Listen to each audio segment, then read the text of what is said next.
Alright guys, thanks for tuning into the Scan Tool Network. In this video it's just a short demonstration of the iCarsoft VAWS, that's VAWS version 3.0 tool. I'm wearing an Audi A6 at the moment, which has quite a few dashboards, warning lights on the speedo cluster there. So if you're interested in this tool, just make sure you use the link in the description below this video. That will take you to the genuine and official product. There are fakes, there are clones which can damage your vehicle, so it's not worth going down that route. Alright, so just really a quick demonstration of this tool diagnosing the engine, which is the flashing glow plug light, the ABS and the airbag system. You can see we've got warning lights for all of these here, and we have the tool plugged into the dashboard here. So we're just going to go in and click Diagnostics. I'm going to select our vehicle. What you can do is you can either select your vehicle manually from like a huge list here, or the easiest thing to do is just go VIN identity, and it's going to identify the VIN code, so it automatically finds your vehicle. Then it takes you straight into a menu where you can start diagnosing the vehicle. You can either set an auto scan, so it just scans the whole vehicle for faults, or you can choose the system which you want to diagnose manually, which is what we're going to do.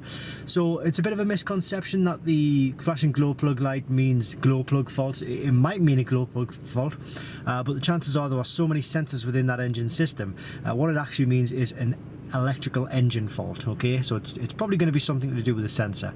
So we'll go into the engine electronics of the menu, we'll go to read fault code, and it's going to give us a fault code here of well, if you get a U fault code, it's generally a communication fault, so don't worry about that.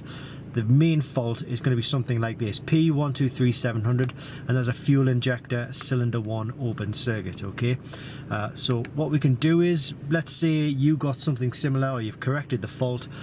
You just go down to clear fault memory, click OK, and keep an eye on the flashing glow plug light when I do this. Erase operation done, and you can see that the glow plug light has stopped flashing. Okay, and it's really the same. We go back in there, it's telling us, is there still one fault code there? Yeah, it is one fault code there. It's like a communication fault, which seems a bit strange. Yeah, we'll need to investigate that one a little bit further, but I'm not worried about that because that's not having any effect on the vehicle. We go to brake electronics, and this is the ABS system. So you can see we've got the ABS warning light illuminated there. We've also got the traction control warning light up there, and that is the parking brake is on, so that assumes that's what that's for. So we've got tire pressure warning, so we have got a tire pressure warning light on, but that relates to something else. I haven't looked into that yet, so that is on my list of jobs to do. But looking for the fault is going to be something like this: right front ABS wheel speed sensor open. And these again are communication faults. That is the same electrical fault. So same again, you found your fault. It could be a sensor on any of the wheels, which is the main culprit.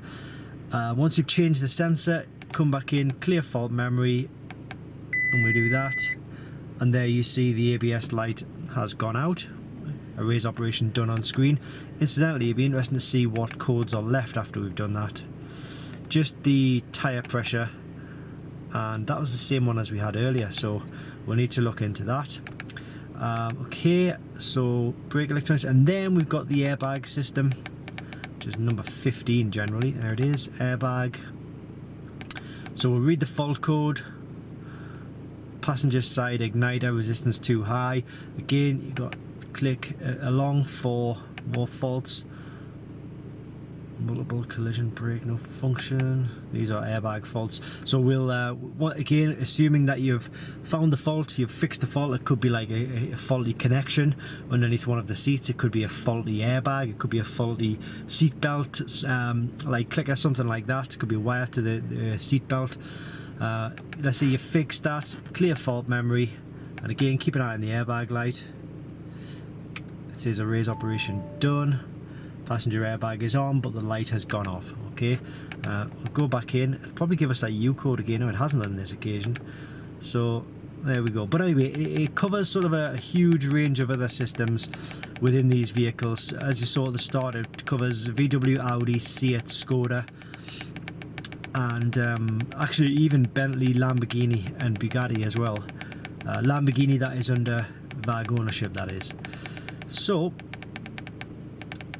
there it is. Like I say, just a quick reminder, it also does service functions as well, but there are other videos on those service functions on the channel. So if you wanted to look at, say, maybe these functions here, just search the channel for the service functions for VAWS 3, something like that. But if you are interested, click the link in the description below this video. As I say, fakes and clones do exist. They can damage your vehicle. It's just not worth going down that route. Thanks for watching, and I hope this helps.